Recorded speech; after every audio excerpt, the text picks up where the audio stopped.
Salut tout le monde, très heureux de vous retrouver après la pause consacrée aux équipes nationales. Bienvenue pour ce 18e épisode d'Overtime.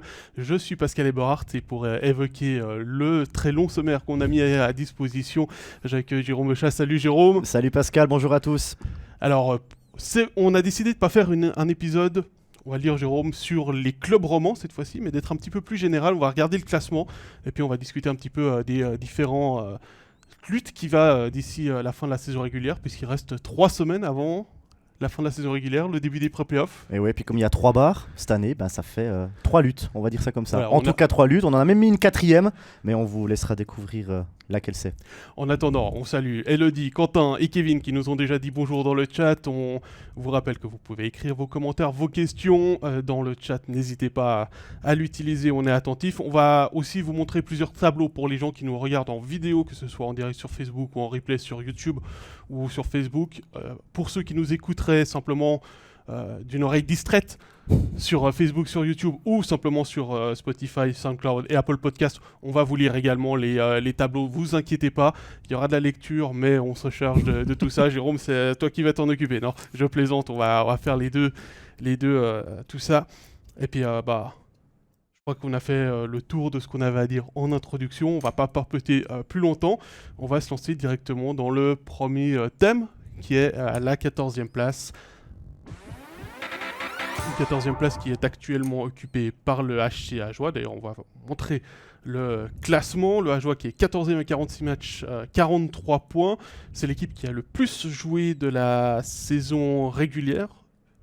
2 matchs de retard par rapport à Langnau, 3 matchs de retard. 2 matchs de plus que Langnau, 3 matchs de plus que Lausanne. Ouais. Je vais y arriver. 9 points de retard. La question, c'est finalement, est-ce que Ajoie est déjà en préparation pour sa finale, pour son play-out? C'est pas une finale de play-out. Non, c'est pas une finale de play-out, c'est un play-out. Moi, je pense qu'Ajoie, avec 11 points de retard sur Lausanne, alors qu'il leur reste 6 matchs à jouer, ça serait un miracle qu'Ajoie arrive à la 12e place. C'est-à-dire qu'il faudrait qu'ils reprennent 11 points à Langnau et 11 points à Lausanne. C'est pas juste 11 points sur une équipe, c'est 11 points sur 2. Il leur reste 6 matchs, donc il leur reste 18 points. Reprendre 11 points sur 2 équipes, quand au maximum on met 18 points. Alors mathématiquement c'est possible, mais il faudrait qu'Ajoie gagne quasiment tous ses matchs qui restent et que Lausanne et Langnau les perdent quasiment tous. Donc ça paraît quand même très compliqué pour les Jurassiens qui sont en mission. C'est vrai, on a discuté avec quelques joueurs, ils ont dit vraiment là on est en mission, c'est opération sauvetage. D'ailleurs on l'a vu dans le dernier match qu'a livré Ajoie contre le Lausanne Hockey Club. J'ai eu à commenter ce match, victoire d'Ajoie aux prolongations. Ouais, la nuque, ça va parce que Lausanne a dominé tout le match. Je pense qu'il y a eu 80-85% de possession de puck pour les Vaudois. Donc j'ai fait un tiers en regardant à gauche, un tiers à droite, un tiers à gauche parce que l'essentiel du jeu s'est déroulé dans le camp à Joulot. Et j'ai vraiment eu l'impression de voir un match de la survie avec Ajoie qui a dit ok, ce soir, on doit gagner. La manière, à la limite, on s'en fiche, même qu'on joue à la maison. Le but, c'est de gagner ce match. Et ils l'ont fait, en défendant super bien, avec un gardien qui a été incroyable, qui a d'ailleurs sauvé un but sur Ken Yeager. Je ne sais pas s'il en fait encore des cauchemars ou pas, mais c'est il a eu 10 jours le big save pour s'en remettre. C'est le big save de la soirée. Ils ont bloqué je sais pas combien de tirs les Ajoulots. Ils ont un powerplay, une action en powerplay, Asselin qui marque, et puis ce but de Frossard en prolongation. Mais ce qui a été dur pour Ajoie sur ce match, c'est qu'ils avaient tellement pas la possession du puck que dès qu'ils récupéraient la rondelle, en fait ils étaient en fin de présence, donc ils avaient même pas le moyen d'aller essayer de passer la ligne rouge ou d'entrer dans le camp lausannois. Ça faisait 35-40 secondes qu'ils étaient en défense en train de patiner à la recherche du puck, donc tu te fatigues. Donc dès qu'ils récupéraient, c'était le puck en cloche. Et puis sauf qui peut, on essaye de mettre du sang frais. Mais là j'ai trouvé un Ajoie qui reste quand même sur 3 victoires de suite. Donc c'est quand même pas mal. Et je sens qu'ils sont vraiment en mission. Là il y a l'opération sauvetage qui a été lancée. Et puis maintenant, le but de Julien Vauclair, c'est vraiment d'essayer de redonner de la confiance aux joueurs, de mettre un système de jeu en place, de trouver ses lignes, de trouver les affinités, et puis d'aligner une équipe qui peut sauver sa place en National League. Et le résultat, pour l'instant, il est, on va dire, accessoire. La victoire c'est pour le moral, mais pas pour le. J'ai l'impression qu'on cherche la victoire en fait maintenant. Juste pour la confiance. Parce qu'en play-out, ça sera ça. En play-out, la manière, à la limite, on s'en fiche. Ce qu'il faut, c'est gagner 4 matchs contre le 13e pour Ajoie. Et au pire, si on n'arrive pas, c'est gagner 4 matchs contre le champion de Swiss League. La manière, que ça soit 8-0 ou 1-0 aux prolongations, finalement, j'ai envie de dire, c'est complètement accessoire. Maintenant, c'est Julien Vauclair, il a envie de montrer à ses gars, regardez comment on peut gagner un match. Et puis, c'est ce qu'on va retenir. Peut-être que dans 2 semaines, on saura même plus que ce match gagné par Ajoie aux prolongations, ça a été avec une outrageuse domination vaudoise. On va regarder, Ajoie a battu Lausanne. C'est Si, les Lausannois s'en souviendront, c'est ça que je voulais dire. Ouais, les Lausannois s'en souviendront, ouais. Et puis peut-être les supporters à Joulot en disant regardez, on est capable. Et effectivement, comme tu le dis, Julien Vauclair va peut-être marquer. C'est très bien que tu parles aussi du barrage, parce qu'on va comme signaler que les playoffs de Suisse ils commencent demain. Oui. Qu'il y a une série entre La Chaux-de-Fonds et Sierre, qui est un des candidats à la promotion, tout comme Holton et Viège. Forcément, là aussi, du côté du staff à Joulot, on va avoir un petit œil sur ce qui se passe à l'échelon inférieur. Non pas pour se porter malheur, mais parce qu'il faut préparer toute éventualité et aussi aller éventuellement...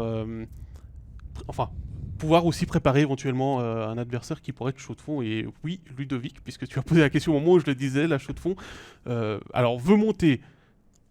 Disons qu'il y a une différence. Ils ont posé le dossier parce qu'ils devaient le poser. Par respect pour les joueurs aussi. En fait, ce qu'ils voulaient, Chaux-de-Fonds, c'est dire à leurs joueurs, ok, si on est champion de Swiss League, on va au bout du truc et puis on va jouer contre le dernier de National League. Est-ce que Chaux-de-Fonds veut monter par rapport à Holton? Non. J'ai l'impression que si à Chaux-de-Fonds on monte pas, la saison elle est quand même réussie. Oui. Je veux dire, si on est champion de Swiss League. Hein. Oui, bien si Chaux-de-Fonds est champion de Swiss League. Qu'ils attendent le titre de Swiss League. Si Chaux-de-Fonds est champion de Swiss League et qu'ensuite il monte pas, la saison elle est réussie. Par contre, à Holton, s'il monte pas, la saison elle est ratée. C'est là la grande différence entre les deux équipes. D'ailleurs, Holton qui aura le gros derby contre Langenthal en quart de finale. C'est vrai il y aura de la tension et il y aura des émotions sur la glace. Mais après... Doublement des émotions, puisque c'est la dernière occasion en Swiss League d'avoir un derby entre ces deux équipes, puisque pour ceux qui n'ont pas suivi, Langenthal se retire de Swiss League au terme de la saison. Mais après, malgré toutes les annonces qui ont été faites. S'il y a un barrage à Chaux-de-Fonds, il y aura des émotions entre les deux clubs. Il y aura des émotions. Risque. Et puis on peut déjà vous dire, ça fait partie de notre paquet de matchs qu'on diffusera. Le barrage sera diffusé en intégralité sur MySports et vous pourrez suivre bien évidemment ce qui se passe, d'autant plus s'il y a Chaux-de-Fonds et ou Ajoie dans ce barrage, sera important pour la Romandie. Puis il me semble qu'on avait une question sur Thibaut Frossard. On a reçu une question de j.staudr sur Instagram. Est-ce que le changement de position à l'aile de Frossard sur le deuxième bloc est plus bénéfique pour le HC Ajoie? Il semblerait qu'il soit plus libéré à cette position qu'au centre du troisième bloc et qu'il n'a peut-être pas le niveau de National League au centre, en position de centre. Je me tourne vers toi, tu l'as vu récemment. Ce qu'on peut dire, c'est que Thibaut Frossard, les 2 derniers matchs, il a joué à l'aile. Alors peut-être plus, mais sur les 2 derniers, il marque 3 buts. Donc, est-ce que c'est un hasard ou pas? Je ne sais pas. Il fait doubler Ambry, il marque le but en prolongation à Lausanne. Alors, le but en prolongation contre Lausanne, c'est du 3 contre 3. C'est pas du 5 contre 5. Mais est-ce qu'il a repris confiance en étant à ce poste? Est-ce qu'il aide plus l'équipe en étant avec les coéquipiers qu'il a? Je crois qu'il était avec Gauthier et Hazen sur la ligne. C'est ce qui me semble aussi. Il me semble. Alors, est-ce qu'il a un jeu avec les 2 Canadiens qui correspond mieux? Je ne sais pas. En tout cas, sur les 2 derniers matchs, il marque 3 buts. Donc, pour l'instant, ça fonctionne. Voilà. Écoute, c'est pas... Faut voir sur la suite. Faut voir sur la durée, ouais. Est-ce que c'est un changement de position qui était juste pour ces matchs-là, ou est-ce que Julien Vauclair a vraiment vu quelque chose en se disant qu'il y a peut-être qu'à l'aile il est plus utile qu'au centre, et effectivement c'est une question de ou un test pour les barrages, par exemple. Je me dis, bien évidemment. Peut-être que Julien s'est dit, ok, on va tester Thibaut Frossard à l'aile pour voir si ça peut fonctionner au cas où en barrage. Parce qu'il faut se souvenir qu'en barrage, le HCA jouera avec 4 étrangers. Donc il doit en enlever 2. Alors est-ce qu'il pourrait dire tout à coup, j'enlève un ailier étranger, puis je mets Thibaut Frossard à la place? Ça peut être une tactique aussi, ça peut être une option. Donc je pense que maintenant, le coach du HCA, il doit essayer toutes ces options pour trouver vraiment les triplettes qui fonctionnent bien pour que les joueurs aient le plus de facilité possible à jouer. C'est là qu'on voit que vraiment le HC Ajoie maintenant est en préparation sur ces 6 derniers matchs de la saison régulière pour préparer les play-outs. Pour essayer de se sortir directement en play-out. Et puis, comme tu le dis, essayer peut-être aussi de tester certaines choses parce que le choix, il va être cornélien de sortir. Parce qu'il va falloir sortir 2 attaquants. Tu peux pas sortir TJ Brennan dans un barrage. Ah, pour le barrage, je pense qu'avec 4 étrangers, il devrait jouer avec un défenseur et 3 attaquants. Donc, tes 3 attaquants, tu mets qui ? Tu mets DeVos, Hazen, Asselin, DeVos, Hazen, Gauthier, DeVos, Hazen, Bakoche, ou tu sors Hazen et DeVos, tu tournes pas, tu gagnes, tu continues, tu perds, tu changes, tu fais quoi ? C'est assez compliqué. En tout cas, sur ce qu'on a vu sur les derniers matchs, Ajoie peut s'en sortir déjà en play-out, hein, honnêtement. Parce qu'Ajoie va beaucoup mieux que sous l'ère Péchan, il faut quand même être, être honnête. Ajoie, c'est 5 victoires sur les 10 derniers matchs. Ils ont gagné les 3 derniers contre Cloton, Ambry et Lausanne. Donc Ajoie peut clairement s'en sortir en play-out.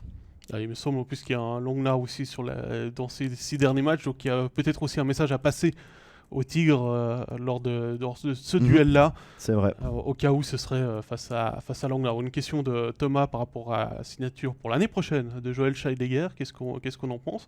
Moi, je pense que c'est une bonne signature parce qu'il sera dans un environnement où il pourra être utilisé, surtout pour Scheidegger, si Ajoie reste en National League, il pourra être utilisé dans le rôle qu'il avait à Holton, en étant plutôt dans un rôle offensif, ce qu'il n'a pas eu à Fribourg, où réellement il est arrivé là, c'est un défenseur offensif. Il a toujours été offensif dans sa carrière et là il s'est retrouvé à devoir endosser un rôle défensif et c'est pas son style de jeu. D'ailleurs on le voit avec le changement qu'il y a eu avec Seiler, où il a pris un défenseur qui avait plutôt une habitude défensive et qui fait un très très bon boulot au point de mettre un joueur étranger en tribune puisque Seiler a pris la place qui était dévolue à Vainio pour jouer défensivement.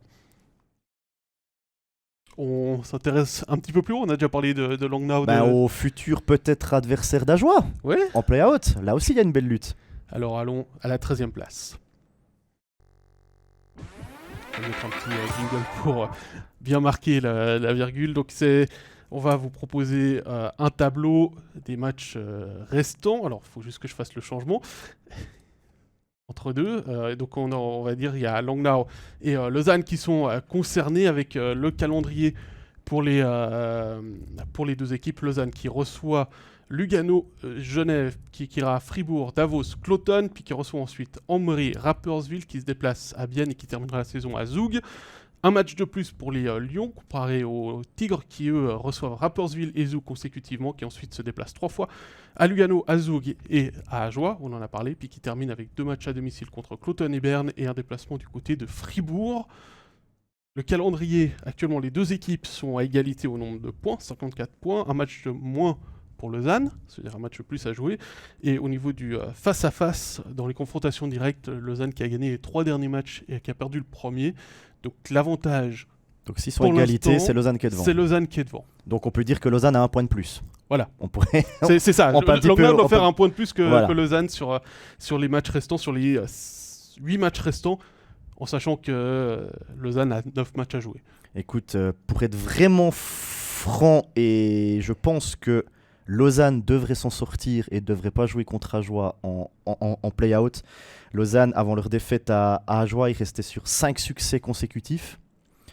Sur ce qu'on a vu de la saison, en tout cas de ce que j'ai vu de la saison en commentant Lausanne et en commentant Langnau, je trouve qu'il y a quand même plus de jeu à Lausanne, il y a une plus grande profondeur à Lausanne que par rapport au Tigre, même si Lausanne ne fait pas une grande saison. Je crois que tous les supporters vaudois seront d'accord avec moi que c'est une saison à quand tu en es à te dire que tu dois essayer de terminer dans les 11e, 12e, voire essayer d'aller gratter un petit peu plus haut. Mais on a vu c'est une déception. On a vu qu'avec Laurikainen dans les buts, ça a été 5 matchs, 5 victoires. Ils ont peut-être trouvé leur gardien, même si Pounenov fait une saison correcte. Hein. Ouais, c'est normal, mais il n'a pas eu de chance parce qu'il joue contre Ajoie et c'est le match dont on a parlé juste avant. Où, mais même sur la saison en entière. Ajoie, vous jouez ce match 100 fois, Ajoie ne le gagne peut-être qu'une fois. Non, mais ce que je veux dire, c'est que ben voilà, ils ont peut-être trouvé un gardien, Lauri Kainen, qui réconforte peut-être la défense. Lausanne qui restait sur 5 victoires de suite. Il y a quand même plus de jeux du côté de Lausanne. Il leur reste 9 matchs à jouer. Il en reste 8 pour Langnau. Je vois pas Langnau faire plus de points que Lausanne sur les derniers matchs qui restent par rapport aux adversaires. Pour être honnête, après, ça reste du sport. Les surprises, elles existent parce qu'en début de saison, si on m'avait dit qu'au mois de février, Lausanne serait 12e, je pense qu'il n'y a pas beaucoup de monde qui aurait parié non plus. Donc c'est tout à fait possible que Langnau rafle la 12e place à Lausanne, mais au vu du calendrier de ce qui reste et du jeu développé par les deux équipes, je pense que Lausanne devrait s'en sortir. Je sais pas ce que t'en penses toi. Je pense aussi que la 13e place ne devrait pas échapper à Langnau. En plus, on a vu Langnau justement contre Lausanne le week-end du 20-21 janvier jouer à l'extérieur en mode survie. On prend pas de risque. C'était un match. C'est moi qui l'ai commenté. J'ai aussi été comme toi que. J'avais la tête qui était souvent tournée du même côté. Ben voilà. Voilà. C'était aussi un match horrible à commenter parce que tout se passait d'un seul côté. Il y avait une équipe qui voulait pas jouer. Qui était là pour ne pas perdre. Elle n'était pas là pour gagner, elle était là pour pas perdre. Elle était là pour encaisser le moins de buts possible. Voilà, on va dire ça comme ça. Parce que gagner, même pas, il n'y avait pas d'attitude quand ils étaient en zone offensive pour essayer d'aller marquer des buts quand ils ont eu quelque chose. En plus, si on reprend le calendrier que j'ai cité tout à l'heure, il y a quand même des matchs plus du côté de Langnau contre des adversaires qui sont dans la lutte pour les pré-playoffs. Et Lausanne, dans son côté, il y a 3 matchs contre des équipes qui sont en pré-playoff. C'est des adversaires, ou presque en pré-playoff, puisqu'il y a Ambry aussi. C'est des matchs que Lausanne ne doit pas perdre pour essayer d'aller le plus haut possible. Donc forcément, je dirais que en plus de la dynamique actuelle, Lausanne est sur un meilleur trend que Langnau et devrait en tout cas éviter la 13e place. Ils seront pour moi en tout cas 11e ou 12e cette saison. C'est l'objectif idéal pour Lausanne sur cette fin de saison. Mais il ne faut pas perdre de vue qu'il y a, même s'il y a quand même 7 points de retard sur Lugano. Mais il y a un match contre eux. Il y a un match donc demain contre Lugano. Donc ils peuvent revenir à 4 points. Voilà, puis après, tout est possible. Revenir, ouais. Et comme le dit Quentin, s'ils terminent 11e ou 12e, ils sont sauvés, ils sont en vacances. Il n'y a plus ce tour de classement ou ce premier tour de play-out qui était quelque chose d'horrible. Le truc le plus difficile qui pourrait arriver à Lausanne, c'est d'échouer au poteau et terminer 13e pour 1 point. Ouais, parce que Langnau a fait une grosse et échouer le 4 mars à cette 13e place, puis ça veut dire qu'ils auraient 10 jours pour se mettre en mode play-out. Alors l'avantage c'est que la série de play-out commence en même temps que les quarts de finale, donc il y a du temps pour la préparer aussi après coup. C'est pas comme dans l'ancien système où il y avait les 2 tours de play-out où ça commençait en même temps tout de suite derrière, et l'équipe qui terminait 9e, qui échouait au poteau, généralement elle perdait le premier voire le deuxième match, voire la série contre le 12e qui était préparée depuis très longtemps à jouer cette série-là. Donc pour les Lausannois, il faut continuer, il faut garder l'objectif 10e place. Mais c'est ce qu'il faut qu'ils fassent en fait. Moi je pense. À mon avis, ça va être compliqué quand même d'être dans les pré-playoffs, vu le retard, même avec les matchs en confrontation directe. Mais comme j'ai dit tout à l'heure, pour moi aussi, Langnau sera l'équipe qui jouera contre Ajoie. Et je pense que Ajoie doit se préparer à jouer contre Langnau plutôt que contre Lausanne. Moi, c'est ce que je pense qu'il faut faire du côté vaudois, c'est se dire, ok, on peut encore aller chercher cette 10e place. Il faut regarder le positif et pas le négatif. Là, pour Lausanne, on doit dire, on doit aller chercher cette 10e place. Pas, on doit pas prendre la 13e. On doit aller sur glace en étant positif, puis en se disant, ok, ce soir, on va gagner. Ils doivent pas jouer pour pas perdre Lausanne. Maintenant, ils doivent jouer pour gagner. Et je pense que c'est avec cette attitude-là qu'ils pourront... Parce que la 10e place, là, quand on regarde le classement, on se dit à 7 points, ok. Avec un match de moins que Lugano. On se dit, ok, il leur reste 9 matchs, ils doivent prendre 7 à Lugano, mais il y a ce Lausanne-Lugano demain. Donc, s'ils reprennent 3 points, eh ben, il reste 4 points de retard. Et 4 points de retard en 8 matchs, c'est tout à fait jouable. Hein, Lausanne doit découper la fin de saison entière. Même pas en match, mais entière. Ouais, entière. Et puis entière. On verra bien. Le premier tiers contre Lugano, le deuxième tiers contre Lugano, le troisième tiers contre Lugano, puis ensuite on se concentre sur le match d'après. Et comme le dit Quentin, le match contre Lugano demain sera un indicateur de ce qu'il doit faire. Et effectivement, ils doivent viser le sauvetage avant tout, mais en gardant, comme on l'a dit, cette 10e place peut-être dans un coin de la tête pour avoir un objectif Positif. positif. Ouais, c'est ça. Et puis Quentin continue en disant et si Lugano gagne dans la possibilité où Lugano gagne demain, bah là c'est Là, ils seront à 10 points. là ils seront à 10 points, 8 matchs en 10 faudra viser points. la 11e place. Là, Voilà, c'est aussi simple que ça, faudra viser la 11e, 12e place. Il faudra revoir les objectifs après le match contre Lugano. à moins que Zouk perde aussi, puis Cloton aussi. Mais c'est vrai que le match de demain, pour Lausanne, j'ai l'impression que le match de demain, ça va engendrer C'est le les barème, derniers matchs de c'est la le saison. barème. C'est la limite demain, quoi. Ouais. Ça va dans un sens ou ça va dans l'autre. C'est pour ça que je parlais de découper en Mhm. tiers. Les coachs aiment bien découper les tiers en période. Enfin, déjà les matchs en tiers et puis les tiers en période de 5 minutes. Hein, Puis les 5 minutes en minutes, non, non, les 5 minutes en shift tranche de par 5 minutes. shift. Mais On a une en question. disant, voilà, dans ce shift dans cette période de 5 minutes, il faut aller marquer un but. Mhm. Et ça, c'est un objectif. Et c'est comme ça que certains coachs fonctionnent. Et en ce moment, à mon avis, c'est la stratégie de Jeff Ward de penser aux 5 premières minutes contre Lugano. Et pour ses joueurs, les mettre en condition que ces 5 minutes-là, il faut les gagner. Ou en tout cas pas encaisser de but dans ces 5 minutes. Puis ensuite, on pense aux 5 minutes d'après. Puis ensuite, on pense aux 5 minutes d'après. Mhm. Garder des objectifs à très court terme. On a une question de Marc là qui nous dit est-ce qu'il faudrait prolonger Laurikainen malgré la signature de Connor Hughes. C'est une très bonne question. J'avoue, alors, j'ai commenté son premier match, il a pas eu beaucoup de travail. Ouais. Hein, c'était un blanchissage, il a pas eu beaucoup de travail. Officiellement, je crois qu'il y a eu 13 tirs cadrés contre lui, mais officieusement, il y en a eu moins. C'était contre Langnau. Contre Langnau, ouais. Le lendemain, et je l'ai pas trouvé très bon quand il était un peu plus sollicité par Langnau, justement, à aller le fils. Il y avait des rebonds qui étaient pas très bien maîtrisés. Par contre, il a beaucoup progressé. La problématique, c'est le contrat, je dirais, c'est surtout qu'il y a le contrat de Pounenovs plutôt que celui de Hughes. Le contrat de Pounenovs, il est quand même important. Après, avoir un gardien étranger en joker, c'est pas une mauvaise idée. Je suis pas sûr que dans la mentalité de Eetu Laurikainen, être le gars qui joue quasiment pas soit très positif. C'est pas pour rien qu'il a été libéré par Jyväskylä durant la saison, en plus du classement. Il avait commencé la saison comme gardien numéro 1, il s'est fait mettre sur le banc par son concurrent direct. Il a joué un match entre mi-novembre et son arrivée à Lausanne. Il y a quelque chose qui s'est passé. Il a perdu sa place et peut-être qu'il a commencé aussi à être un peu boubou dans le vestiaire, pour pas dire autrement. Voilà, donc je sais pas. Je pense que il faut pas éluder la possibilité d'avoir une prolongation de contrat pour Laurikainen, mais je pense que c'est pas une priorité absolue en ce moment parce que il y aura toujours des gardiens étrangers sur le marché cet été. Et peut-être trouver là un gardien peut-être d'une plus haute valeur et puis alterner comme numéro 1 avec Pounenovs, et puis quand Pounenovs joue, c'est Hughes qui est sur le banc, puis de temps en temps donner un match à Hughes. Ouais, moi je pense aussi comme toi, il y a Connor Hughes, il y a Pounenovs, c'est deux gardiens de qualité. On a vu comment Connor Hughes a remplacé Reto Berra avec Fribourg, il a livré la marchandise.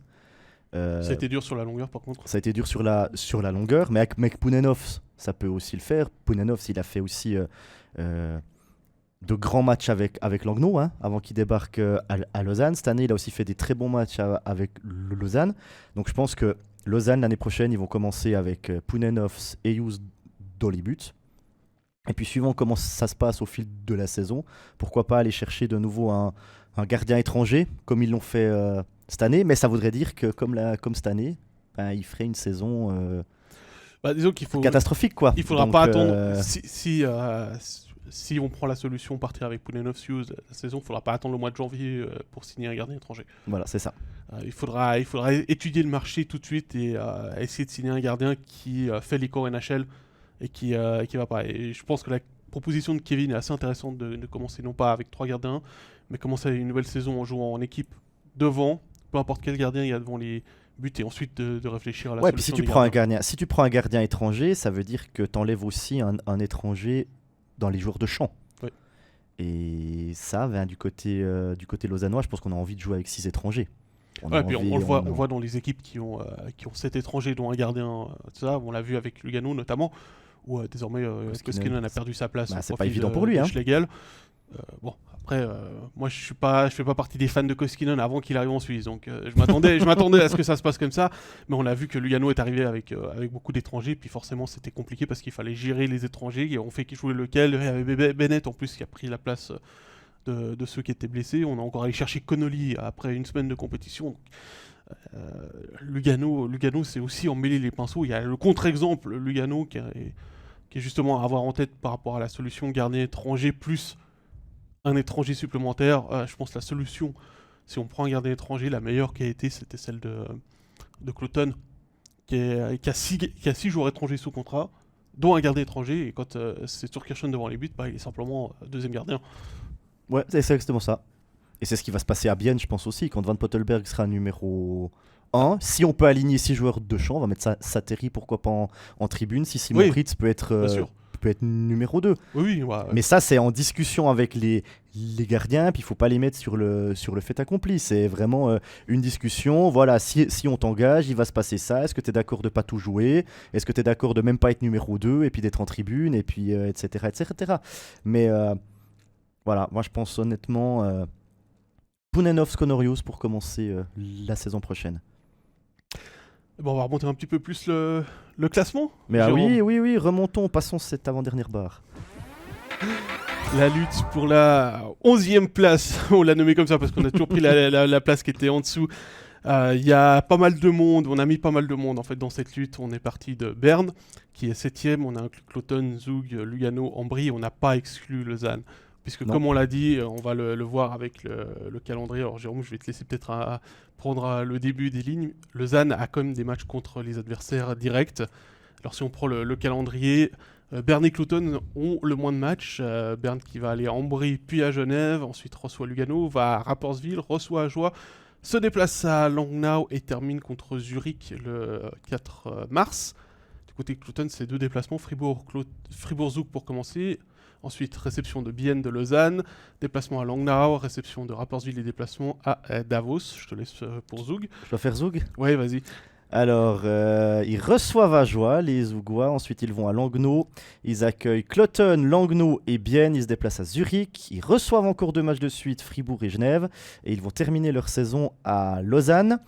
Pour Lugano, il y a ce fameux match demain à Lausanne. Ensuite, Langnau se déplace au Tessin. Lugano va à Berne puis Rapperswil, ils reçoivent Genève, ils vont dans les Grisons affronter Davos, puis de nouveau au Tessin contre Ambry, et ils finissent à la maison contre Bienne. Je vais reprendre Ambry qui reçoit Berne, donc c'est un match qui est déjà important pour les playoffs, qui reçoit ensuite Fribourg, qui va à Bienne, Ambry qui reçoit Davos, qui va ensuite à Lausanne, puis à Davos, qui reçoit Lugano, le derby le 2 mars. Celui-là, il ne faudra pas le louper, parce que s'il y a encore de l'enjeu, il sera extrêmement chaud, surtout si les équipes sont 10 et 11. Et enfin, qui termine la saison à Rapperswil, et puis Lausanne, on l'a vu tout à l'heure, on vous le rappelle, réception de Lugano et de Genève pour commencer cette reprise. Ensuite, déplacement à Fribourg, à Davos et à Cloton, puis réception d'Ambry et de Rapperswil, un déplacement à Bienne, puis une réception de Zug pour terminer la saison. Un calendrier qui est fort intéressant. On voit que Zug et Lausanne ont le plus de matchs à jouer, que Berne et Cloton ont le moins de matchs à jouer. Il y a actuellement entre Lugano 10e et Berne 7e, 2 points d'écart. Ambry est à 2 points derrière Lugano, et puis on l'a dit, Lausanne est un peu plus loin. Est-ce que tu arrives à mettre le classement par hasard pour nous? Alors je vais pour ceux qui nous regardent, puis comme ça, ça va être... Alors je te laisse meubler le temps que je change de... Non mais comme ça va être plus clair. Voilà, vous voyez ce classement qui est extrêmement serré entre le 7e Berne 63 points et le 12e Lausanne 54. Il y a un Berne-Ambry, donc imaginez un petit peu si Ambry bat Berne dans les 60 minutes, ça veut dire qu'Ambry pourrait revenir à 1 point de Berne. Par exemple, Cloton est toujours dans la course. Zug, c'est l'inconnu, il reste 9 matchs. Est-ce qu'ils vont faire 9 victoires et puis 27 points et puis terminer à 88, ou bien est-ce qu'on va voir en cette fin de saison le Zug qu'on a vu sur les 43 premiers matchs? Mais cette lutte pour la 11e place, là, ou plutôt pour la 10e, c'est vraiment essayer d'accrocher les pré-playoffs. Ça va être extrêmement tendu. Ça va peut-être aussi se jouer sur une équipe qui va se dire, sur les 5 dernières minutes, même s'il y a un match nul, on va pas essayer de marquer, on joue le match nul pour assurer au moins un point, puis après essayer d'aller en prolongation ou au penalty chercher le deuxième point, ça va se jouer à rien du tout. Il y a peut-être des équipes qui vont jouer le match nul maintenant, qui vont se dire... C'est totalement une possibilité, tu as raison. Donc ça va être vraiment très très intéressant. Bon, Zug a quand même 2 matchs de moins que Cloton et Berne. Lugano a un match de moins que les autres avec 44. Mais vous voyez, Lausanne est encore dans la course. On parlait tout à l'heure, si Lausanne bat Lugano demain, ça fait Lugano 61, Lausanne 57. Ils reviennent à 4 points. Il leur restera 8 matchs. Donc, dont un contre Ambry et un contre Cloton. Dont un contre Cloton et un contre Ambry. Donc ça va être vraiment extrêmement serré. Et puis là, il y a Marc qui nous dit « Et si Zug glissait à la 11e place ?» C'est une possibilité et je pense que vraiment dans les 4 équipes qui sont actuellement en pré-playoff, donc Berne, Cloton, Zug et Lugano, il n'y en a aucune qui est à l'abri. C'est aussi simple que ça, donc toutes les possibilités sont ouvertes. Ambry peut terminer dans ce groupe-là, Lausanne, on l'a vu, peut terminer dans ce groupe-là, avec à condition de réussir bien évidemment son match de demain. Oui, pourquoi pas Zug 11e, ce serait une énorme surprise. Ah oui, ça serait vraiment... Et là, ce serait la première fois que le champion serait en vacances à la fin de la saison régulière. Hein, on a déjà eu Berne qui descend, qui avait fait le tour de placement avec Zug après avoir gagné le titre. On revient après sur la question de Nathan. On va continuer avec Zug. Tout simplement, on l'a vu avec le calendrier. Zug a aussi pas mal contre des adversaires directs, donc forcément, c'est pour ça que c'est encore tout ouvert. C'est pour ça qu'on se permet d'être aussi positif au niveau de l'ouverture. Et puis pour répondre à la question de Nathan, pourquoi est-ce qu'on met Lausanne dans la course à la 10e place et pas Langnau, ils sont à égalité, oui. Mais j'ai l'impression que Langnau, de ce que j'ai vu comme match de Langnau ces dernières semaines, joue justement pour essayer d'éviter plutôt la 13e place plutôt qu'essayer d'aller chercher la 10e place. Ouais, et puis on voit pas honnêtement Langnau reprendre 7 points à Lugano sur 8 matchs. Il y a notamment ce double duel contre Zug. Qui va être extrêmement important pour Zug, et Langnau a plus de matchs contre ses équipes de pré-playoff. Alors c'est clair que forcément Langnau, il ne faut pas les exclure complètement de la course à la 10e place, mais c'est l'équipe qui a le parcours le plus compliqué pour y remonter, parce que justement il faut déjà revenir avec un point de plus sur Lausanne pour passer devant. Après, j'ai pas regardé les confrontations directes contre Ambry et Lugano, mais il faut aussi rattraper ces... Il y a plus d'équipes pour être 10e à rattraper que... ils doivent doubler 3 équipes, Langnau. Voilà. Ils doivent reprendre un point en 8 matchs. Ils doivent reprendre au moins un point à Lausanne, au moins 5 à Ambry et au moins 7 à Lugano. Donc pour nous, mais ça c'est notre avis à Pascal et moi, on pense que pour Langnau, c'est pas possible. Par contre, pour Lausanne, reprendre 7 points à Lugano et 5 à Ambry, alors que Lausanne joue contre ces 2 équipes justement jusqu'à la fin de la saison, eh bien on pense que c'est possible. Pour Lausanne, on sera fixé demain déjà avec Lugano, ouais. Le match. Et puis il y avait une question de Ludovic par rapport à Ambry. Est-ce que Ambry ne va pas payer sa participation à la Coupe Spengler ? C'est qui tout double. La Spengler, oui, ils ont joué des matchs d'une, on peut dire, haute intensité à la Spengler quand même, pendant que les autres équipes étaient au repos. Ça c'est un fait. Après, Ambry a gagné la Spengler. Donc ça leur a donné une confiance énorme. Ça a certainement dû souder le vestiaire avec le staff, avec l'entraîneur. Et ça a permis aux Léventins de se rendre compte qu'ils peuvent, avec leur équipe qu'ils ont, faire de grandes choses. Donc ça va être qui tout double. Ambry sait qu'en jouant comme ils ont joué à la Spengler ou même sur quelques matchs de cette saison, ils peuvent aller prendre cette 10e place. C'est leur objectif. Ils sont à 2 points de Lugano. Après, je pense que si Ambry finit 11e, est-ce qu'on peut parler d'une saison ratée pour les Léventins s'ils finissent 11e ? Non. Alors, pour avoir discuté avec René Matt après un match contre Lausanne, justement, on a parlé un petit peu justement de ça, de la Coupe Spengler. Le staff léventin avait préparé Ambry en décembre. L'objectif, c'était de préparer la Coupe Spengler, de bien jouer les matchs pour jouer la Coupe Spengler et puis d'aller le plus loin possible. Ils avaient vraiment fixé l'objectif, gagner la Coupe Spengler. C'était important pour eux. Ils ont réussi leur objectif, ils ont bien pu fêter. Après, la problématique, c'est toujours la même chose.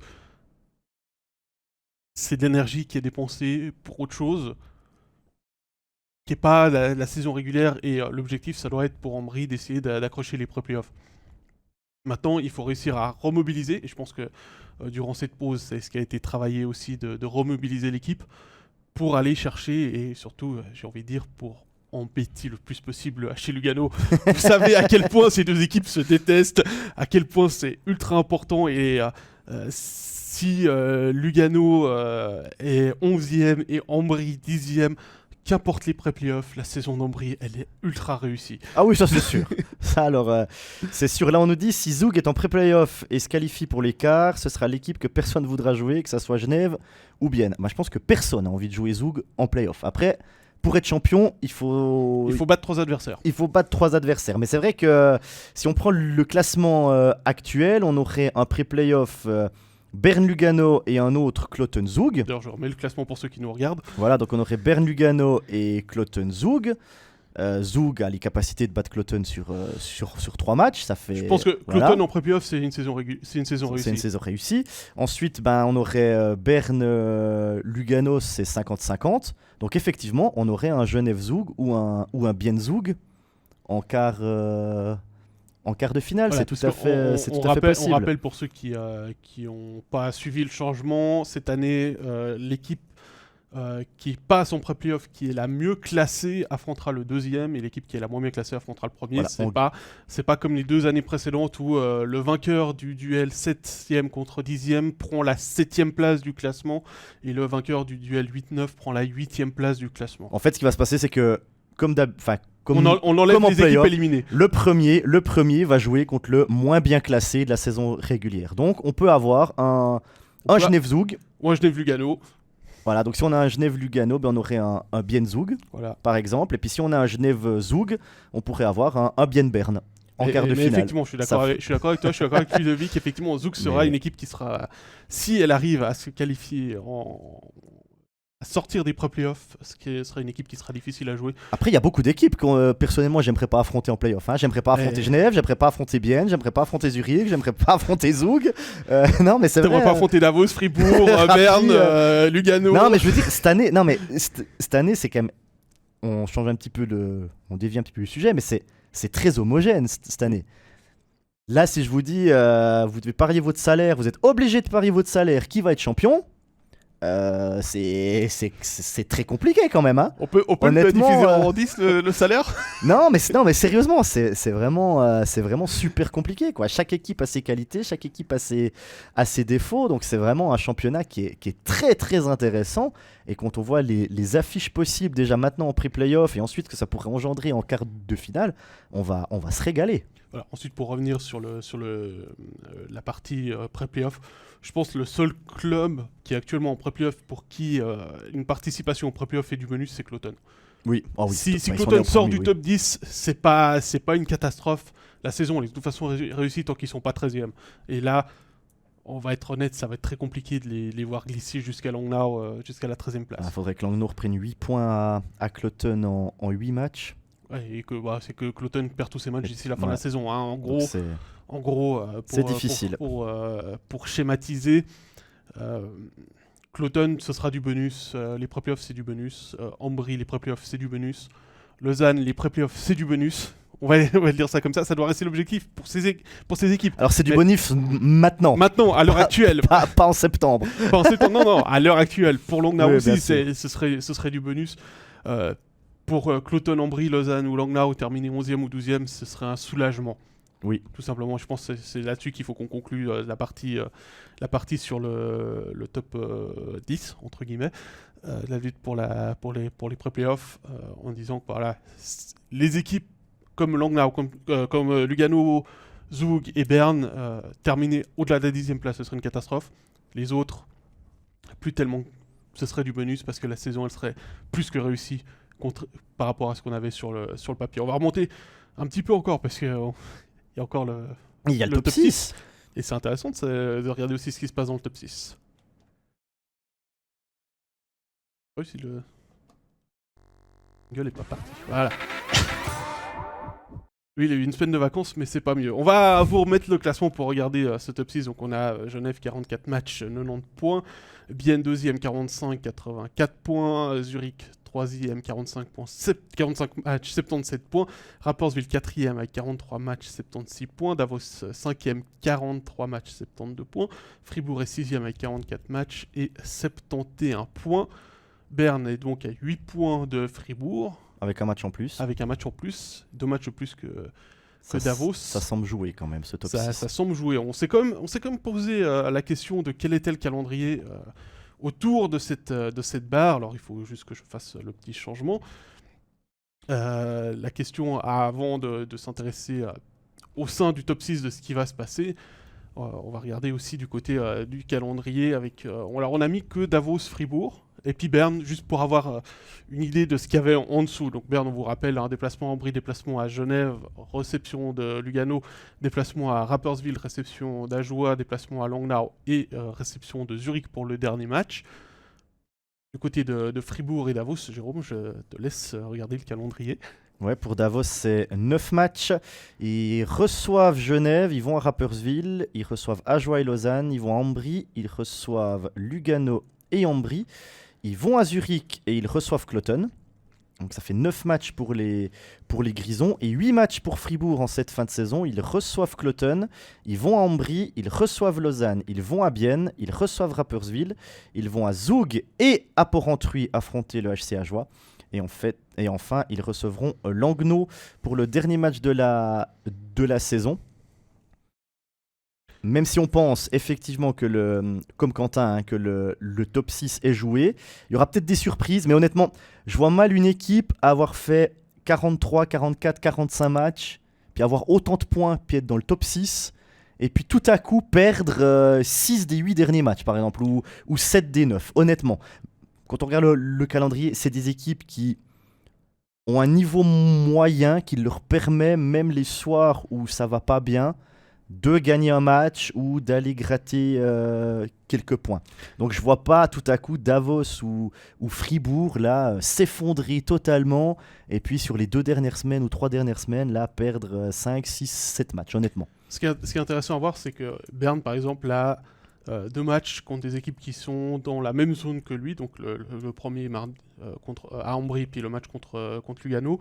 Et puis, si on prend Davos, il y a cette série de 3 matchs contre les équipes tessinoises, avec le match en plus contre Lausanne juste avant. Davos va être l'arbitre un petit peu pour les pré-playoffs, je pense. Avec ce calendrier-là, ne peut que jouer l'arbitre. Mais en même temps, ça veut dire que c'est une équipe qui va jouer contre des clubs qui sont morts de faim. Parce qu'ils ont besoin de points. Alors, tout dépend bien évidemment. Toujours pour Lausanne, même chose, on le remet encore une fois, du match de demain contre Lugano, ça peut être un facteur extrêmement important ce match. Et puis, on voit que Berne termine contre Zurich. Alors là, c'est clair que si la saison elle est jouée, le top 6 est joué, ce match-là n'aura pas beaucoup d'intérêt. Par contre, si Berne a réussi à recoller un petit peu au peloton, mais je ne pense pas que ça va être possible pour Berne, ce match-là sera absolument essentiel. Et puis après, si Berne est en bas de 10-11, ce match sera aussi essentiel.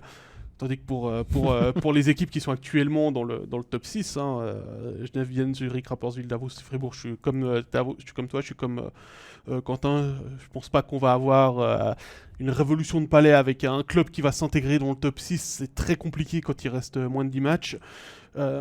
Par contre, il va y avoir aussi, donc on a vu à Davos qui joue contre des équipes qui sont en pré-playoff, mais Davos commence contre Genève, contre Rapperswil, encore un match contre Zurich en fin de calendrier. Ça veut dire que Davos a non seulement des équipes qui sont mortes de faim, mais il joue aussi contre des adversaires du top 6 pour régler la place là-dessus.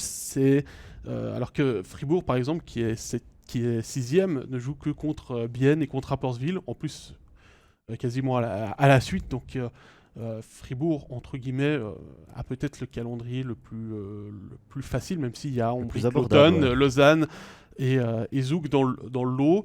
J'ai l'impression que pour les Fribourgeois, c'est plus abordable. D'autant plus, comme le dit Ludovic, que ça va mieux depuis le retour de Reto Berra. Par contre, ce qu'on risque d'avoir dans ce top 6, c'est une lutte pour la 4e place. Parce que qui dit top 4 dit on joue à la maison le quart de finale. Enfin, on a l'avantage de la de la glace. Et là, je pense que ça peut être important. Quand on voit que Rapperswil a 76 points, Davos 72, Fribourg 71 et Zurich 77, hein, ils sont troisième. Les deux premiers, on va les mettre un petit peu à part parce qu'ils ont quand même creusé l'écart, hein, Genève et D'ailleurs, on en parle Bienne juste dans après, dans une dans le troisième top 2. Ouais. Mais là, on peut avoir ces équipes qui se disent, bon, maintenant, on a quasiment assuré notre top 6. Maintenant, on a peut-être envie d'aller dans le top 4 pour avoir l'avantage de la glace, parce que ça paraît anodin comme ça, mais quand on joue à la maison, il y a toujours cet avantage. Il y a déjà l'avantage sur glace qu'on est l'équipe qui met les joueurs en dernier, donc on a cet avantage-là. Et puis, c'est toujours, on est chez nous, on est dans notre vestiaire, on a nos habitudes. Quand on est à Fribourg, on a le public on a le derrière soi. public, on a... Je dirais plus que on a nos Davos, hein. repères. Si on prend juste par rapport à Davos, hein, Fribourg a un meilleur public que Davos, et ça, je pense que même les autres supporters des clubs oui, vraiment bah vont pas me contredire là-dessus.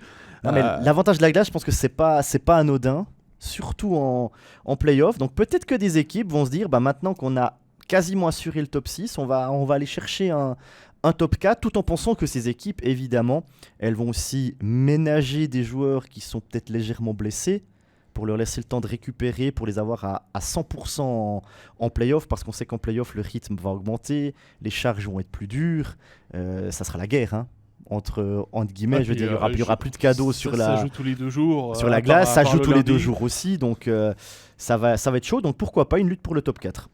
Moi, si on reprend le calendrier, les matchs par rapport à Davos et Fribourg, sur lequel je peux mettre le plus en face, c'est les 2 matchs contre Rapperswil, que ce soit le déplacement de Davos à Rapperswil ou la réception de Rapperswil par Fribourg. Je pense que c'est des matchs qui vont être ultra importants. Rapperswil a aussi 9 matchs à jouer. Donc un match de plus à jouer que Fribourg. Ça va être très intéressant de voir ces matchs-là, justement par rapport à ça.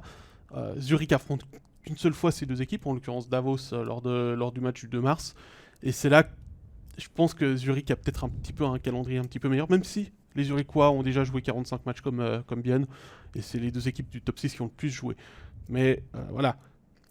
Comme tu le dis, effectivement, l'objectif maintenant pour Davos, pour Fribourg, pour Rapperswil, c'est regarder devant, c'est regarder cette 4e place, voir cette 3e place, parce que Zurich n'a que 1 point d'avance sur Rapperswil, et essayer d'avoir, comme tu le dis, l'avantage de la glace en quart de finale. Il y a aussi l'avantage financier de jouer peut-être un 7e match à domicile. Tu me permets de revenir sur un commentaire de Quentin, oui, qui nous dit qu'en vrai, c'est pas une si mauvaise saison de Davos. Alors effectivement, Davos est allé 17 fois aux prolongations ou aux pénaltys cette saison. Donc 17 matchs au-delà des 60 minutes. Ils en ont gagné 7, ils en ont perdu 10. Et parfois, c'est un petit peu la loterie. Le 3 contre 3, t'as un rebond favorable, ça donne un revirement, tu vas gagner ou tu vas au pénalty. Imagine que Davos, sur ces 17 matchs, au lieu d'en avoir gagné 7 et perdu 10, ils en avaient par exemple gagné 12 ou 13. Ça leur ferait 5 ou 6 points de plus en jouant exactement la même chose. Donc avec 5 ou 6 points de plus, bah Davos serait 3e du classement. Donc c'est vrai, moi je pense exactement comme Quentin, que Davos fait vraiment une bonne saison. Honnêtement, dans le jeu, je trouve qu'ils ont 4 blocs qui tiennent vraiment la route. Ils ont un Dalbec derrière qui est presque une assurance, je ne vais pas dire tout risque, mais en tout cas sur les matchs c'est un défenseur défensif en tout cas, qui peut apporter quelque chose offensivement. En tout cas, sur ce que j'ai commenté de Davos cette année, je trouve que le mec il fait un travail incroyable derrière et il dévie des pucks, il dévie des passes, il n'est pas souvent débordé. Devant Nordström, j'aime beaucoup. Je trouve que il travaille fort dans les bandes, il est vraiment là en attaque, donc je trouve que cette équipe ils ont un Eschliman au but qui confirme sa très belle saison, voilà. Donc je trouve que Davos, avec peut-être un petit peu plus de chance en prolongation penalty, pourrait très bien être aujourd'hui 3e du classement. Hein. Totalement, c'est vrai. C'est vrai qu'il y a ce facteur-là à prendre en compte. Hein. C'est 17 matchs au-delà du temps réglementaire. C'est aussi beaucoup d'énergie qui a été dépensée par c'est vrai. Le fait d'aller au-delà des 60 minutes. 17 fois en 43 matchs, t'imagines? C'est assez dingue quand même. Ça fait le nombre de victoires de Cloton. Hein, si on prend juste le même chiffre.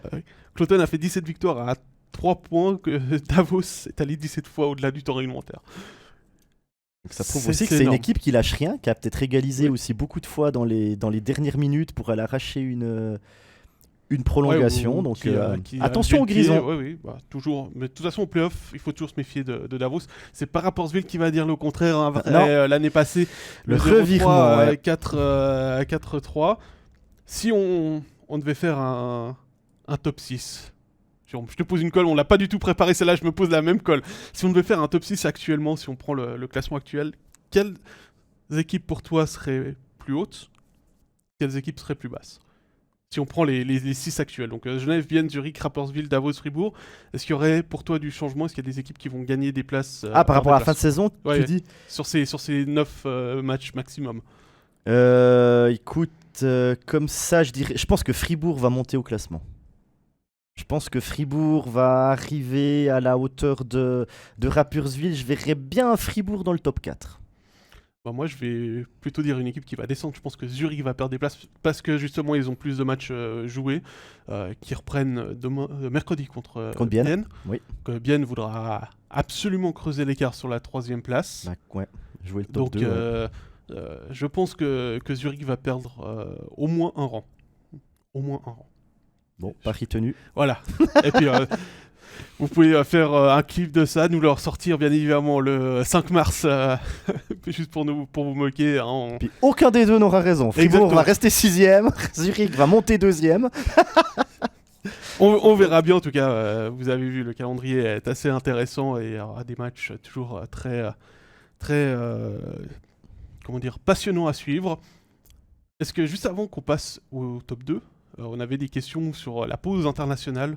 Est-ce que c'est une bonne idée de continuer à faire cette pause internationale? Ça risque des blessures. On a vu le cas de Sari Järvi et de Ludovic Weber qui se sont blessés durant cette saison, ce qui n'aide pas non plus avec Sari Järvi la cause de Langnau. Est-ce que ça a toujours une bonne raison d'être ces pauses? Est-ce qu'on a le choix? Elles sont imposées, ces pauses internationales. Donc, alors, le choix d'envoyer l'équipe de Suisse jouer, il n'y a pas le choix. Puisque c'est règlement IHF. Par contre, le choix de l'observer pour le championnat, on pourrait ne pas s'interrompre. La Suède le fait sur la pause de décembre. Eux, ils interrompent le championnat. Et puis du coup, t'envoies qui comme équipe de Suisse? La problématique, c'est qu'on n'a pas beaucoup de Suisses à l'étranger en Europe. Et donc, si on la fait pas, on perd, les meilleures équipes perdent leurs joueurs. Donc on va arriver à des problématiques comme on a dans le top 14 au rugby. Au rugby en France, exactement. Où, les clubs sont pillés pendant le tournoi destination et le championnat continue. Et quand c'est les équipes du haut de classement comme l'Idostade français toulousain notamment, qui se retrouvent avec la moitié de l'équipe qui est au tournoi de destination et puis le reste avec des joueurs qui n'ont pas beaucoup d'expérience, ça peut compromettre toute une saison et toute une fin de saison avec la lutte pour le titre. Ouais, donc il n'y a pas. Alors oui, il y a toujours pas le choix. Il y a toujours la problématique des blessures. Mais de toute façon, la problématique de la blessure, elle peut arriver avec l'équipe nationale, mais aussi en championnat. Donc pour moi, c'est pas la problématique blessure n'est pas un facteur. Non, mais après, on a vu Ludovic Weber, puisque c'est un des cas qui s'est blessé avec l'équipe de Suisse. Il s'était blessé contre Genève Servette en ayant Bodenman, il me semble, qui lui rentre dedans sur un. Après, c'est clair que pour un club, c'est toujours plus embêtant si ton joueur se blesse avec l'équipe de Suisse plutôt qu'il se blesse avec son club. Parce que finalement, son employeur, c'est son Bien club. sûr. Mais c'est comme tout employeur. Je veux dire, n'importe quel patron va dire c'est embêtant que mon employé s'est cassé la jambe ce week-end à ski. Je veux dire, c'est toujours la même chose. Hein. C'est toujours la même chose. Mais c'est vrai que cette pause internationale, elle pose des soucis. Est-ce que Patrick Fischer doit vraiment prendre la meilleure équipe de Suisse possible et puis prendre les leaders dans chaque équipe? Il l'a pas fait. Il l'a pas fait, justement. Justement, est-ce qu'il le fait pas parce qu'il y a un accord entre les clubs et puis avec il le fait le tournoi en je Suisse sais pas trop. qui est en décembre, c'est aussi l'avantage de pouvoir mettre la meilleure équipe possible au mois de décembre. Voilà. Mais c'est clair que chaque fois qu'il y a une pause internationale, la question est la même. À quoi ça sert de prendre une pause internationale? C'est le règlement de l'IHF, ça permet aussi aux fédérations de financer d'autres activités, et notamment le développement des jeunes joueurs. Alors on va dire qu'en Suisse, c'est pas ce qui fonctionne très très bien. On voit encore avec les déclarations du CEO Patrick Bloch avec le prêt, le don d'un demi-million de la SIHF pour la Swiss League, où il nous parle du développement des jeunes joueurs, et il n'y a pas tant que ça que de jeunes joueurs en Swiss League, parce qu'il y a toute la problématique. On me rappelle que les clubs de Swiss League ont quand même dit à Zug qu'il fallait enlever la Zug Academy parce qu'ils ne voulaient pas de club ferme. Et puis qu'actuellement, il y a le cas aussi avec les Ticino Rockets où Lugano est en train de se retirer et Davos aussi qui est en train de se retirer des Ticino Rockets. Et Ambry n'est pas sûr d'avoir les moyens de continuer avec les Rockets. Donc ça veut dire que il faut définir aussi la Swiss League et ça. Et puis comme le dit Quentin, les pauses, ça laisse aussi le temps de réparer certaines petites blessures. Ah oui, bah ça c'est. Ah, pour ceux qui sont pas sélectionnés en équipe nationale. Si on prend par exemple un Reto Berra, ouais. Si on avait joué pendant toutes les pauses, peut-être qu'on serait déjà à 55 matchs joués. Mm-hmm. Et pour Fribourg, le classement il serait peut-être plus serré avec Berne quand on voit la baisse de forme qu'a eu Connor Hughes et le petit trou qu'il y a eu au niveau des résultats Fribourg qui était plus proche du top 4 qu'il ne l'est maintenant. Donc voilà, c'est cornélien comme discussion et je pense qu'il n'y a pas de solution pour plaire à tout le monde en fait, malheureusement. Est-ce qu'on remonte encore un petit peu Mais bien sûr, ce classement, Pascal reste, le top 2. Il nous reste le top 2. On voulait juste s'arrêter en fait là-dessus parce que, vous le savez peut-être, le règlement de la Champions Hockey League va changer la saison prochaine. Les ligues fondatrices, donc la Liga finlandaise, la National League, la SHL, l'ISHL maintenant, la DEL et l'Extra Liga tchèque n'auront plus que 3 places pour la CHL l'année prochaine. Il y aura moins de clubs. Et les critères sont, pour être tout à fait exact, le vainqueur de la saison régulière, le deuxième de la saison régulière et le champion. Et si le champion est le premier ou le deuxième, forcément c'est le troisième de la saison régulière. Donc actuellement ce serait Genève-Bienne avec en joker Zurich. Mm-hmm. Est-ce que Genève et Bienne doivent se battre pour ces 2 premiers rangs au-delà de l'avantage de la glace pour les demi-finales? Alors honnêtement, je ne pense pas que Genève et Bienne, alors peut-être que je me trompe, hein, mais j'ai pas l'impression que Genève et Bienne vont se battre pour une place en Ligue des Champions. Je pense pas que c'est l'objectif. Eux, ce qu'ils veulent, maintenant Genève a envie d'être premier du championnat, déjà pour le moral. Genève qui a quasiment fait toute la saison en tête de National League. Si Genève vient perdre cette première place dans les dernières journées, je pense que inconsciemment ça va mettre en coup au moral des joueurs. Donc je pense que Genève, maintenant, avec 6 points d'avance sur Bienne et un match de moins, va vraiment se concentrer pour rester premier. Ça leur donne aussi l'avantage de la glace à tous les tours, quart, demi et finale. À condition de bien évidemment passer à chaque à tour. condition, mais potentiellement. Pour Bienne, je pense que c'est la même chose. On a quasiment fait toute la saison à la deuxième place aussi. Il y a un moment où c'était troisième et quasiment la plupart du temps deuxième. Je pense que Bienne va aussi se battre pour rester dans le top 2 parce que si Bienne termine troisième, je pense là aussi ça peut donner un coup au moral aux Zélandais. Donc ces deux équipes ont vraiment envie de rester dans ce top 1 et top 2 pour Genève et Bienne. Demain, il y a un Zurich-Bienne. Donc c'est peut-être l'occasion pour Bienne. Mais mercredi, oui, c'est juste. Oui, pas demain. Ça fait la même heure que moi tout à l'heure. C'est mercredi, oui, ce match est mercredi. D'autant plus que tu le sais. Hein. Oui, je le sais, je serai au commentaire. Il y a Zurich-Bienne mercredi, donc là, Bienne qui pourrait prendre 10 points d'avance sur Zurich et quasiment assurer cette deuxième place. Donc honnêtement, je pense pas que les clubs, peut-être que je me trompe, mais vont se battre pour être dans les 2 premiers pour la Champions Hockey League. Alors, je suis d'accord avec toi, je vais rajouter 2-3 trucs par rapport à ce que tu as dit. Mais oui, vas-y. Alors, Genève occupe la première place du classement depuis le 27 septembre. Ah, j'avais dit pas mal de temps, je me suis pas trompé. Oui. Et puis Bienne depuis le 15 octobre. Ah bah voilà. Et deuxième derrière Genève. Donc ça fait un petit moment que les deux. D'ailleurs, Genève est officiellement qualifié dans le top 6. Bienne est officiellement qualifié dans le top 10. Hein, c'est le petit rond jaune pour ceux qui regardent le classement actuellement en vidéo. Parce que la légende est en tout petit, hein, désolé.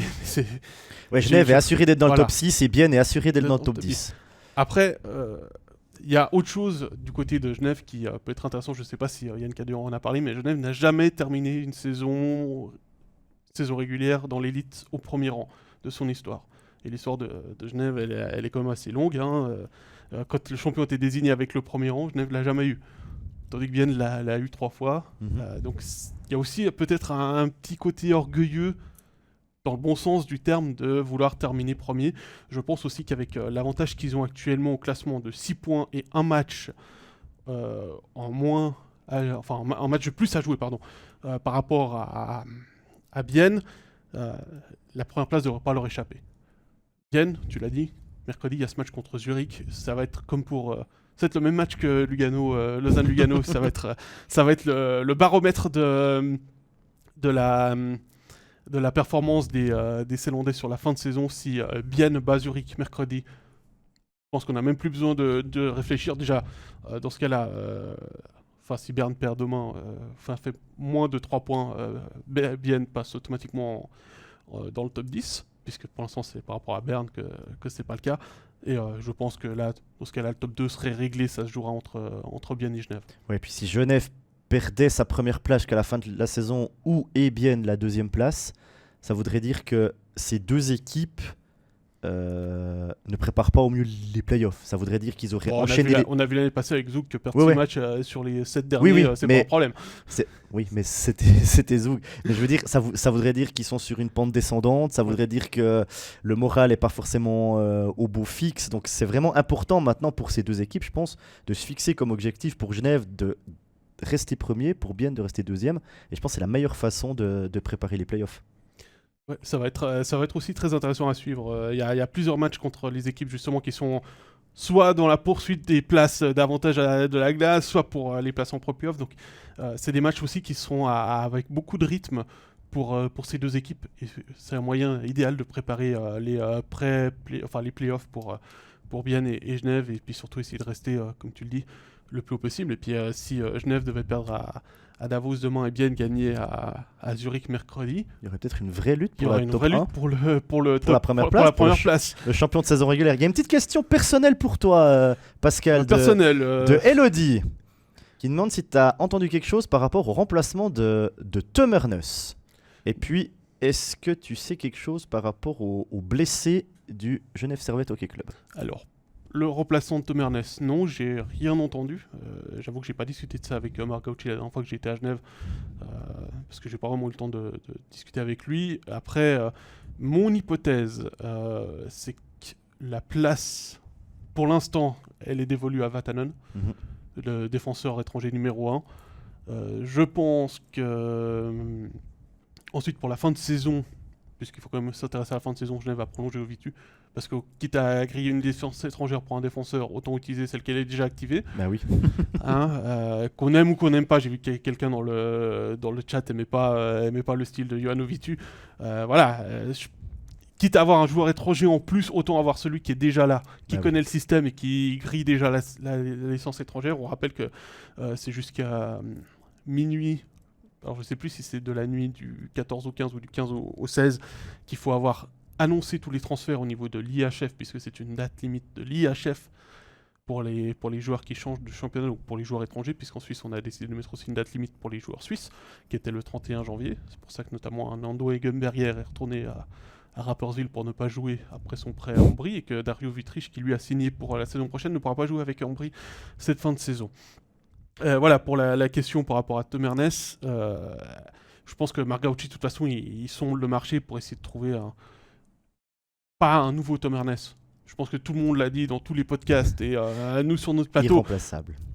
Le prochain joueur étranger défenseur qui débarque au Vernet ne sera pas le nouveau Tom Ernest, ce sera le nouveau défenseur étranger du Genève. Par contre, il aura de la pression parce que tout le monde va le comparer avec Tom Ernest, et c'est ce qu'il ne faudra pas faire justement. On le voit du côté de la BCF Arena où en début de saison, Sorensen c'est pas le nouveau Di Domenico, et puis Delarose c'est par rapport à Di Domenico, puis Rask par rapport à Di Domenico. Bah non, c'est pas le même style de joueur, ce sera pas le même joueur, ce sera pas le... il faut profiter. Oui, et là, je reprends aussi les paroles de tous les podcasts jusque-là, de la présence de Tom Ernest, qu'on soit fan de Genève ou pas, pour le voir briller sur nos patinoires comme ça.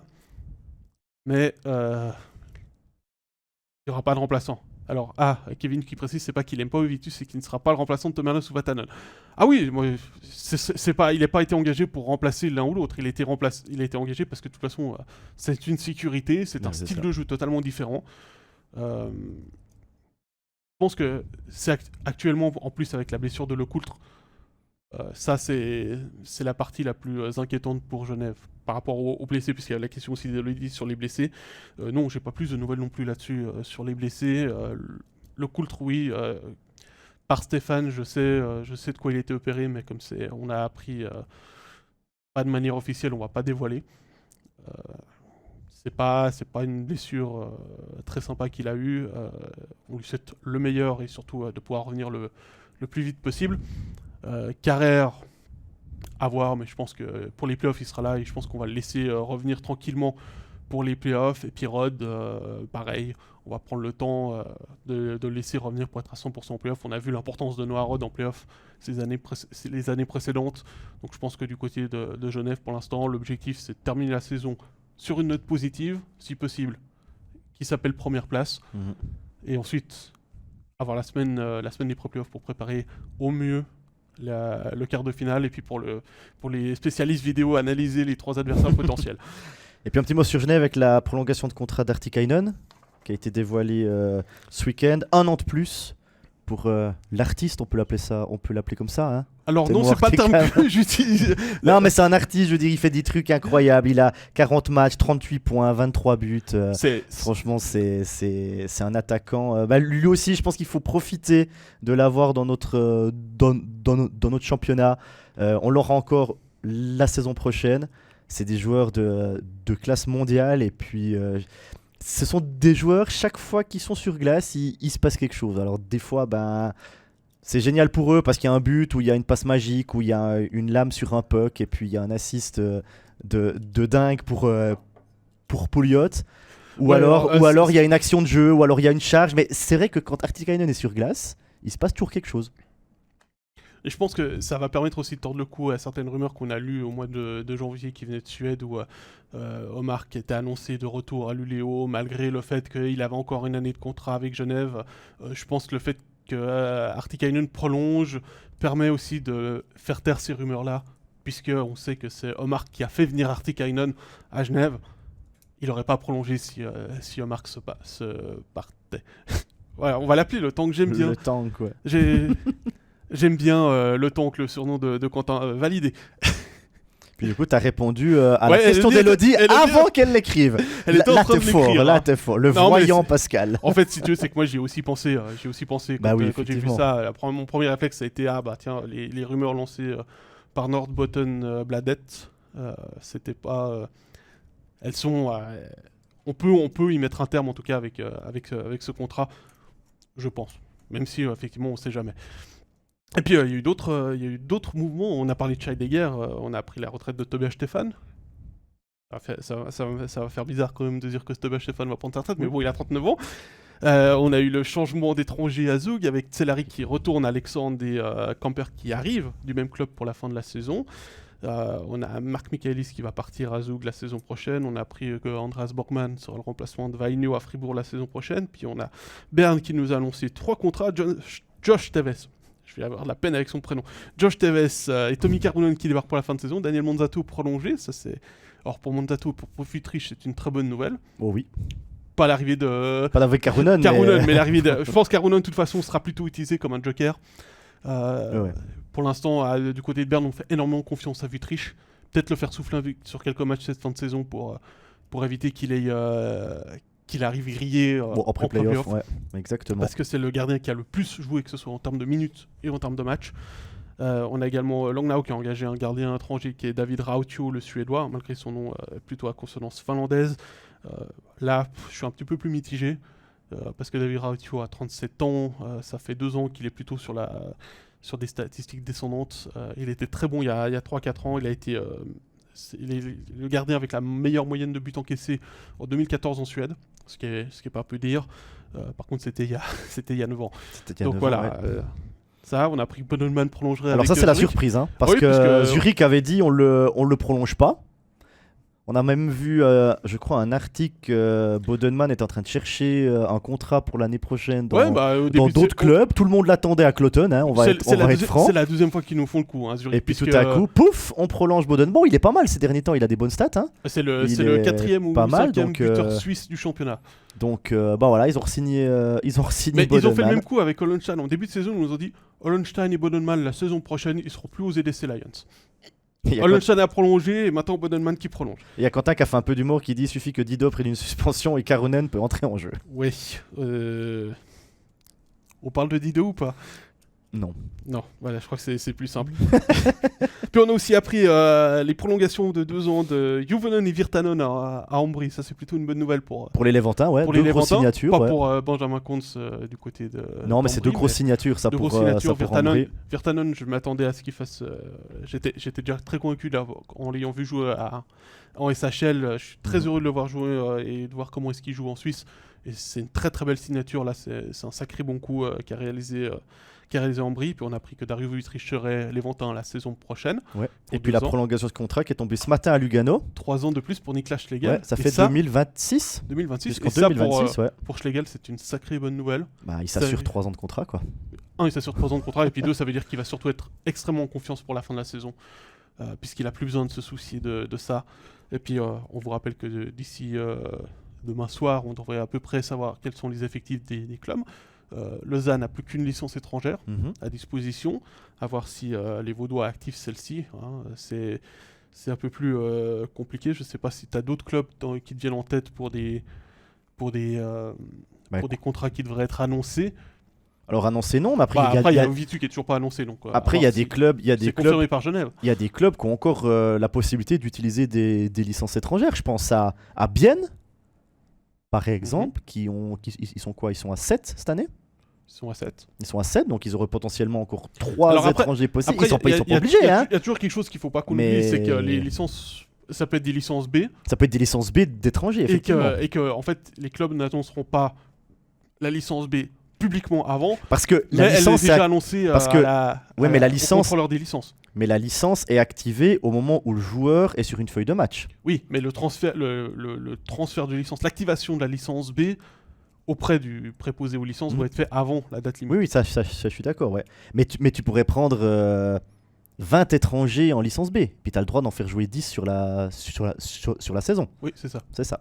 Oui, Genève est aussi à 7, Kevin. Exactement. C'est tout à fait exact avec la. Donc est-ce que tout à coup, ces clubs vont annoncer... on pourrait imaginer... alors là, j'ai pas les noms d'étrangers de Swiss League en tête parce que je vais vous même pas être totalement penché dans le calendrier, dans les statistiques de Swiss League. Je suis désolé pour les suiveurs de Swiss League.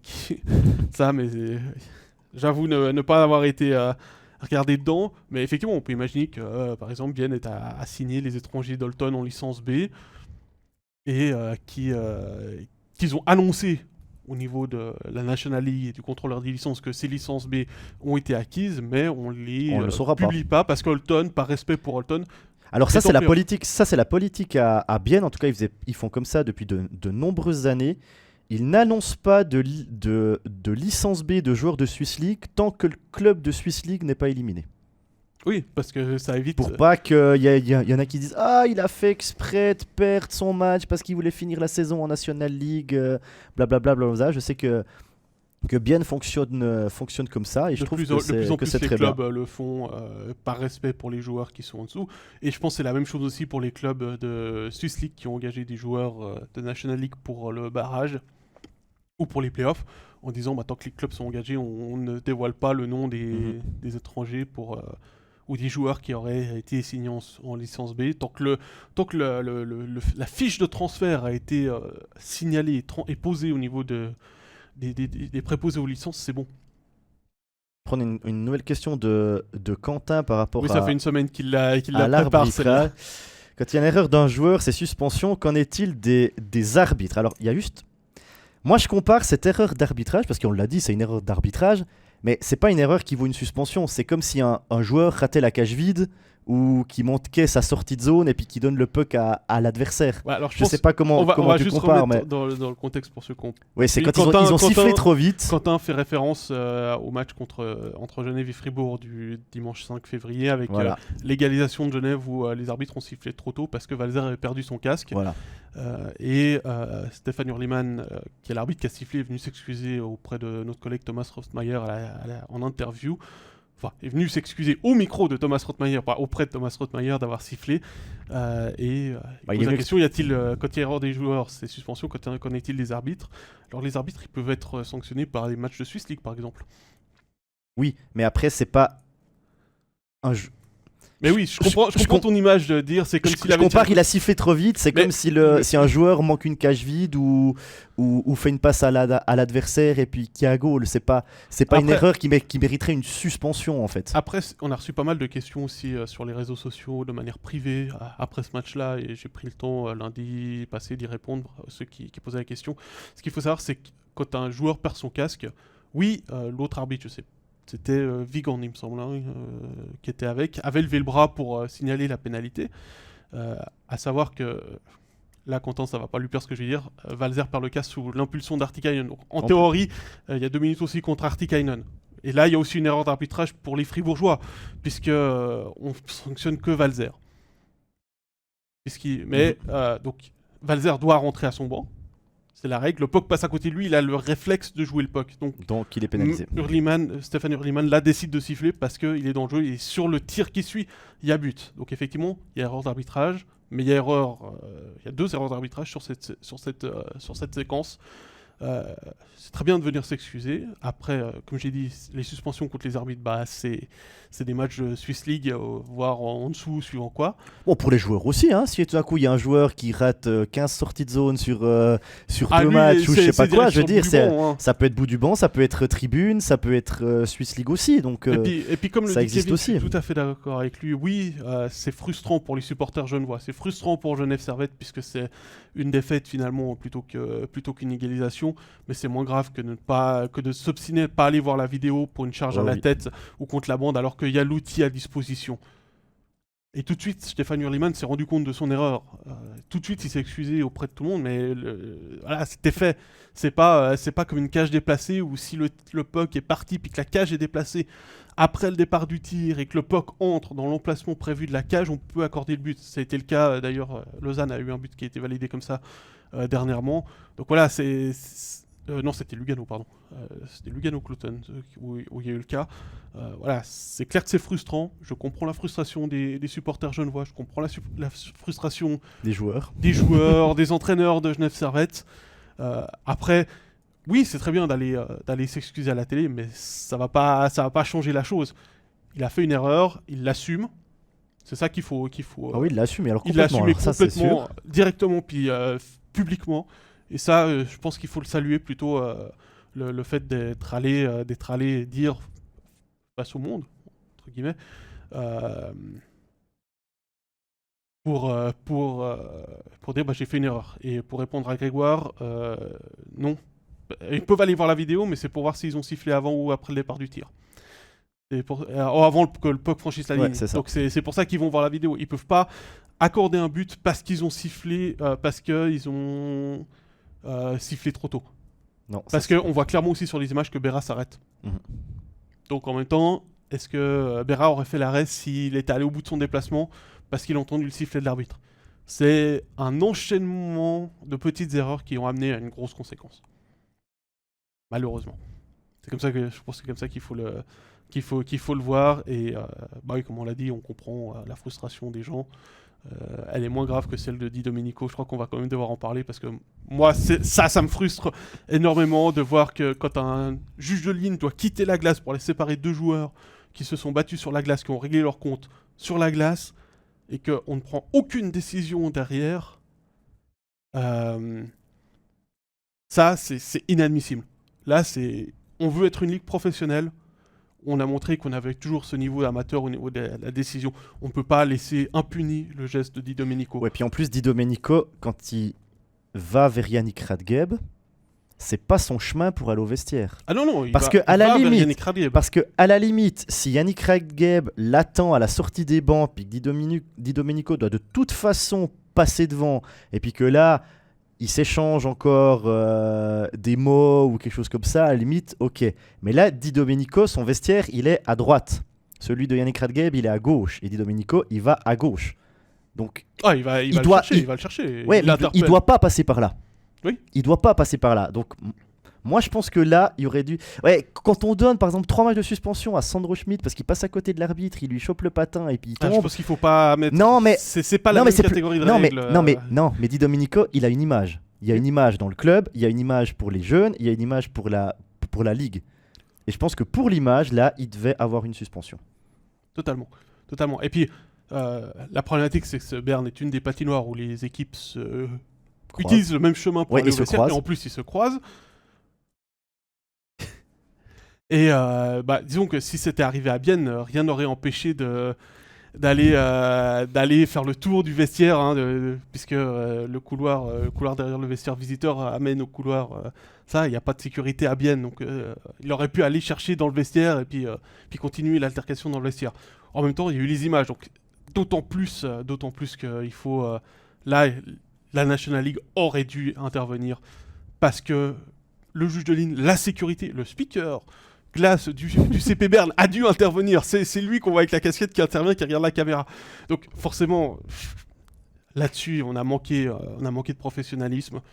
Comme on manque de professionnalisme avec les déclarations de Klingberg. Je ne sais pas si tu as vu aujourd'hui sur le Blick, Klingberg qui a dans la presse suédoise critiqué les amendes de 2000 francs pour simulation que les étrangers reçoivent parce qu'ils sont plus tarifés que les joueurs suisses. Forcément, là, actuellement, l'image du hockey suisse... Mais moi, la question que je me pose, c'est, ça veut dire que c'est permis maintenant? Oui. Donc ça veut dire que si tu t'es battu avec quelqu'un sur la glace pour X raison, t'as le droit d'aller vers lui en allant au vestiaire, alors? Ouais. Parce que si Domenico n'a pas été puni, je vois pas pourquoi un autre joueur, cette semaine ou la semaine prochaine, devrait être puni, honnêtement. Qu'est-ce qui empêcherait Di Domenico de recommencer, aussi, Parce que ça se voit, Si vous regardez bien toutes les images, on voit que Di Domenico il veut faire ça. Quoi. Il s'est pas dit en sortant du vestiaire, en voyant Radgeb qu'il était là, il se presse de sortir de glace pour aller à sa rencontre. Donc, il y a eu un manquement quelque part et voilà. Je suis d'accord avec Lucas, même s'il parle de comportement antisportif vis-à-vis des supporters, on ne sanctionne pas le non fair play. Effectivement, c'était du non-fair play. Et comme il le dit, si on ne sanctionne pas, c'est qu'on tolère, comme tu l'as si bien dit, Jérôme. Oui, c'est ça. Et je pense que ce sera le mot de la fin pour cette overtime, pour toutes les parties qu'on a abordées. Il ne nous reste plus qu'à vous rappeler à vous donner le programme de cette semaine. Demain, la National League est de retour avec un studio sur Fribourg-Cloton. Mercredi, Zurich-Bienne. Vendredi, le studio, ce sera Lausanne-Genève, avec bien évidemment tous les matchs de National League. Samedi, il y aura la finale de la Champions League entre Luleå et Tappara en après-midi. Et le soir, la National League avec le studio sur Fribourg-Berne. Et dimanche, il y a 2 matchs, dont le Game of the Week entre Berne et Lugano. Tiens, un match qui est intéressant pour les pré-playoffs. Oui, Berne-Lugano, dimanche soir, exactement. À voir ce qui se passe. Et puis le prochain overtime, ce sera lundi dans une semaine, le 20 février. On est au terme de l'émission. Merci pour vos nombreux commentaires. Vous avez été très bavards. Merci à vous. On vous rappelle que d'ici quelques instants, vous pourrez revoir la diffusion sur Facebook en vidéo dans l'après-midi sur YouTube également pour la partie vidéo. Et puis pour l'audio, ce sera sur Spotify, SoundCloud et Apple Podcast. N'oubliez pas de vous abonner également sur Twitter et Instagram pour ne rien manquer des événements. Et puis si vous avez aimé l'épisode, n'hésitez pas à le partager, à mettre un pouce vers le haut pour signifier que vous avez apprécié. Et puis on vous dit à la prochaine fois pour Overtime. Bon après-midi, bye bye.